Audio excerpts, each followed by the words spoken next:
2 ദിവസം മുമ്പ് തിരുവല്ലയിൽ പ്രധാനമന്ത്രി എത്തിയിരുന്നു. അപ്പോൾ ആ പരിപാടിക്കിടെ പോലീസുകാർ തമ്മിലൊരു വാക്കേറ്റമുണ്ടായി. കൊടുമൺ സിയും തിരുവനന്തപുരം മ്യൂസിയം പോലീസ് സ്റ്റേഷനിലെ പ്രൊബേഷൻ SI കൃഷ്ണമോഹനും തമ്മിലാണ് വാക്കേറ്റമുണ്ടായത്. കൃഷ്ണമോഹൻ ഉൾപ്പെടെ 3 പേർക്കെതിരെ കേസെടുത്തു. മദ്യലഹരിയിലായിരുന്നു ആക്രമണമെന്നാണ് ഈ പോലീസിന്റെ റിപ്പോർട്ടിൽ പറയുന്നത്. മർദ്ദനത്തിന്റെ ദൃശ്യങ്ങളും പോലീസിന് ലഭിച്ചു, മാതൃഭൂമി ന്യൂസിൽ ലഭിച്ചു.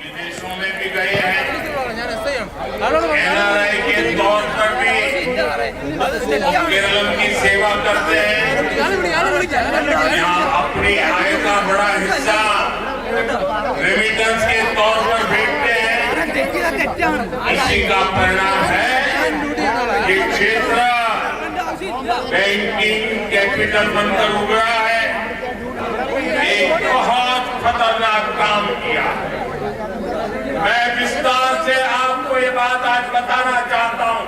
രാഹുൽ ജി നാഥ് വിവരങ്ങളുമായിട്ടുണ്ട്. രാഹുൽ, ഇതിൽ പോലീസ് ഒരു ഭാഗത്ത്, മറുഭാഗത്ത് മറ്റ് യൂണിഫോമിലല്ലാത്ത ആളുകളാണ്. അവർ പോലീസാണോ? ഇതെന്താണ്? എനിക്ക് ഒരു വിഷ്വലിൽ നിന്ന് പെട്ടെന്നൊരു ക്ലാരിറ്റി കിട്ടിയില്ല.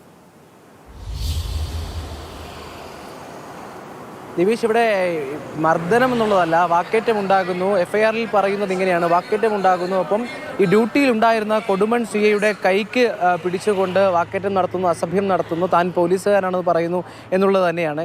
ഇത് തിരുവല്ലയിൽ പ്രധാനമന്ത്രി പങ്കെടുത്ത തിരഞ്ഞെടുപ്പ് കൺവെൻഷൻ നടക്കുന്ന വേദിയിലാണ് ഈ പ്രശ്നങ്ങൾ ഉണ്ടാകുന്നത്. പശ്ചാത്തലത്തിൽ നമുക്ക് പ്രധാനമന്ത്രി സംസാരിക്കുന്ന ശബ്ദവും കേൾക്കാൻ കഴിയുന്നുണ്ട്. അത്തരത്തിൽ പോലീസ് ആളുകളെ നിയന്ത്രിച്ച് മാത്രമാണ് കടത്തിവിട്ടത്. അവർക്ക് പ്രത്യേക സ്ഥാനങ്ങൾ, നിൽക്കാനും ഇരിക്കാനും ഒക്കെ പ്രത്യേക സ്ഥാനങ്ങൾ ഉണ്ടായിരുന്നത്.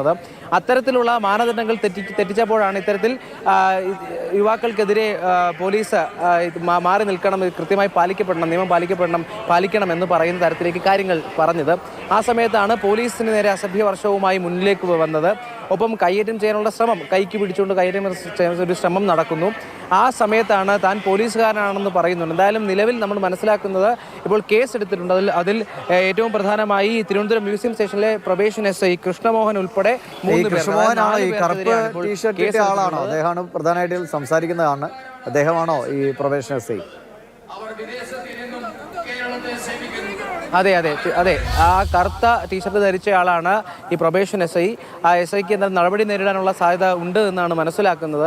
അതായത് ഈ കൊടുമൺ CIയുടെ കൃത്യനിർവഹണം തടസ്സപ്പെടുത്തി തുടങ്ങിയ കാര്യങ്ങൾ ചുമത്തിയാണ് ഇപ്പോൾ എന്തായാലും FIR ഇട്ടിട്ടുള്ളത്. വിഷയം ഗൗരവതരമാണ്. കാരണം ഒരു പോലീസുകാരനാണ് മറ്റൊരു പോലീസുകാരൻ ഡ്യൂട്ടിക്ക് നിൽക്കുമ്പോൾ, യൂണിഫോമിൽ ഡ്യൂട്ടിക്ക് നിൽക്കുമ്പോൾ ഇത്തരത്തിലൊരു പ്രശ്നം ഉണ്ടാക്കുന്നത്.